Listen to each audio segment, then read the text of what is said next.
What's up, guys? It's Jay, MorninAfterKill, and yesterday, Gearbox dropped what they were hoping to be an Oppenheimer-sized bombshell.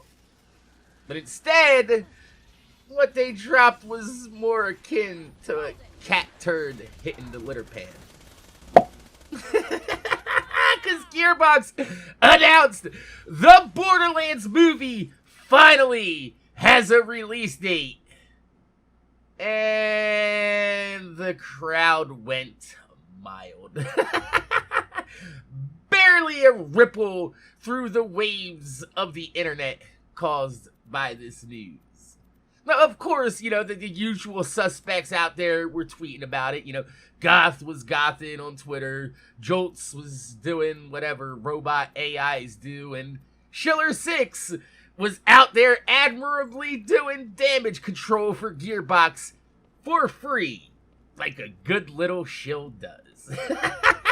But the rest of the internet remained surprisingly quiet on all fronts. Like, even movie YouTube channels aren't really picking up on news. Why? Because those in the YouTube movie channel loop have also heard the rumblings internally about this movie.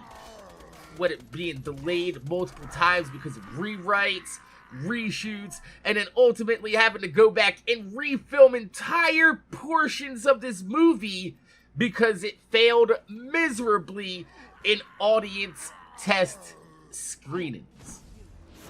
Yikes. I mean, let's be real though. Why would it succeed when the director Eli Roth has already stated multiple times that Borderlands is just a universe? This is just the basis of the movie. And fans of the series shouldn't be expecting to follow the same narrative beats as the Borderlands games. Even going as so far to exclude other important characters to the story. All on top of this, with a slapped together cast that seems like they was just having some beers and tossing darts at a board lined with well-known Hollywood names. They're like, who should play Tannis? Throw a fucking dart at the board. Jamie Lee Curtis, even though that bitch is like 85 years old. Let's get her to play Tannis. Right.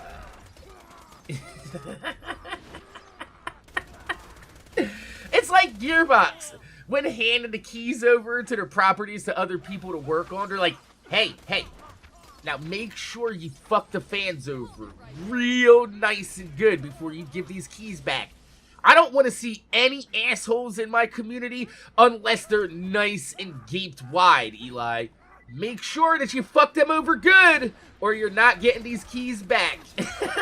What's even worse is that since Borderlands itself is such a niche game, it's a very high likelihood that a lot of people's first encounter with the Borderlands franchise is going to be this movie. And with everything that this movie has stacked against it right now, there's a 5-year-long production time, a script written by a hacked director, awful casting choices, refilms, reshoots based on poor audience reaction, and a story narrative that loosely follows the source material of Borderlands. And you combine all that on top of the fact that like 90% of movies, even like Disney and Marvel movies and DC movies, are flopping post-COVID. Look like we have a pretty big recipe for some shit on a stick. But my name is Jay, MorninAfterKill. I want to thank you guys for watching. Make sure you guys rate, comment, subscribe. If you leave a thumb up on the video, I'd highly appreciate it because it gives me motivation to make more videos for y'all motherfuckers to watch my motherfucking videos. But let me know what you think in the comment section down below. I mean, I could be wrong. Against all odds, this thing could come out and be just absolutely fucking glorious. A masterpiece of cinema that we've never seen the likes of. it comes to Borderlands, things like this, it's usually not. I could be wrong, but I'm usually not wrong about that either. My name's Jay. MorninAfterKill. Thanks for watching. I will see y'all motherfuckers later.